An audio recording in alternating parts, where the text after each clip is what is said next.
Assalamualaikum warahmatullahi wabarakatuh. Jumpa lagi saudaraku, Senin Legi ya, dimanapun Anda berada. Kajian materi kali ini menanggapi komentar saudara kita.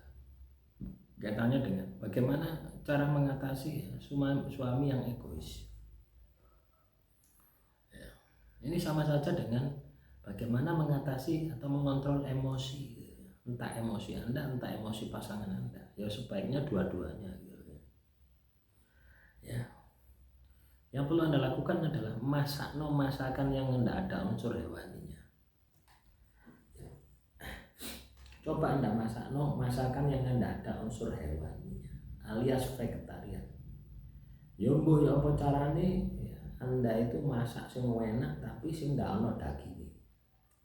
Entah ikan, entah ayam, entah penyedap rasa, entah terasi, entah petis, ya, entah telur, sing tidak ada unsur hewaninya. Ini akan membantu Anda, ya.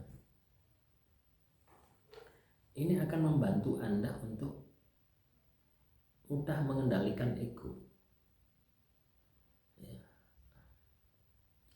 Akan membantu Anda untuk mengendalikan emosi, ya. Itu yang harus Anda lakukan, itu seperti itu, ya. Ya memang ketika kita ini katakanlah punya nafsu ya, terus kita turuti itu bukannya selesai, tapi nafsu kita akan semakin memuncak gitu. Ibarat Anda ini mangan enak, misalnya Anda mangan iwak pitik gitu. Iwak pitik kan enak kan? Nanti ketika Anda sudah makan ikan pitik, Anda akan berpikir bagaimana makan daging gitu. Akan terus seperti itu, nafsu itu akan terus mengejar gitu.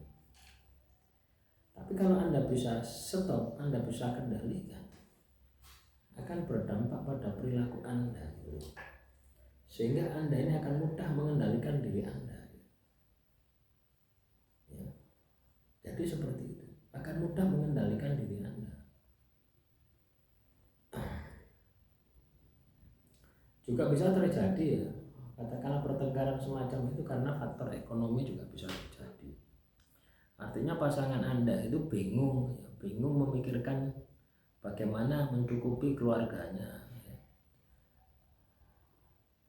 Bagaimana mencukupi keluarganya dan sebagainya, ya. Terus misalkan Anda ngomong nggak enak, akhirnya terjadi pertengkaran, gitu. Ya alangkah baiknya kita duduk bersama gitu loh, ya. Kita duduk bersama, kita ingatkan ya, pada saat kita ketemu awal itu tujuan dari menikah itu untuk apa gitu. Jadi kita ingatkan pada hal-hal yang sifatnya positif seperti itu, ya. Karena juga emosi itu bangkit karena tanggung jawab. Dia bingung mikir SPP anaknya, dia bingung mikir baju rioyo gawe anaknya, dia bingung mikir untuk buat mudik dan sebagainya. Akhirnya tanpa dia sadari, ketika berkomunikasi dengan diri Anda terjadi pertengkaran, juga bisa jadi seperti itu, ya. Salah satu cara strategi yang bisa Anda lakukan itu yaitu tadi, kalau Anda yang masak ya masakan yang tidak ada unsur nyawanya, ya, sampai emosinya itu terkendali. Caranya seperti itu.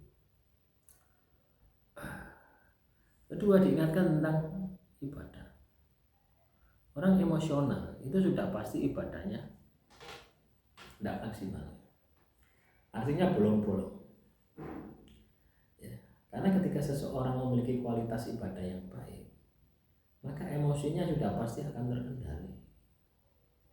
Nah, kalau emosinya itu tidak terkendali, ya, nah itu pertanda ibadahnya lempeng, tidak kenceng. Itu juga bisa terjadi karena faktor itu. Jadi sebenarnya banyak faktor ya. Jadi sebenarnya banyak faktor yang mempengaruhi kenapa orang itu emosi. Ya, kalau ingin lebih ekstrim lagi ya perbanyak puasa, ya. Anda perbanyak puasa. juga ditambah dengan zikir-zikir ya. Misalkan Anda sering berzikir ya, Asma ya Latif ya, ditujukan kepada rohaninya pasangan Anda. La ruhi wal jasati si A. Terus Anda bacakan Asma ya Latif ya Latif ya Latif. Wahai zat yang maha lembut, lembutkanlah. Wahai zat yang maha lembut, lembutkanlah pasangan saya. Jadi bisa seperti itu. Ya, jadi banyak strategi ya, banyak cara. Tapi akar permasalahannya itu dari makanan ya. Loh iya, akar permasalahannya dari makanan. Maka periksa makanan Anda, bersih enggak makanan Anda, artinya didapatkan dari pekerjaan yang halal ya, tidak menipu gitu ya. Jadi seperti itu. Selanjutnya Anda periksa unsurnya, apakah banyak mengandung unsur hewani, berasal dari makhluk hidup hewan ya. Ini juga bisa seperti itu, bisa membangkitkan emosi kita. Kita makan daging, ayam, ikan, itu emosi kita akan labil dibanding ketika kita makan sayuran, buah-buahan gitu. Ya, nah, demikian yang bisa saya sampaikan. Semoga materi kali ini bisa bermanfaat. Assalamualaikum warahmatullahi wabarakatuh.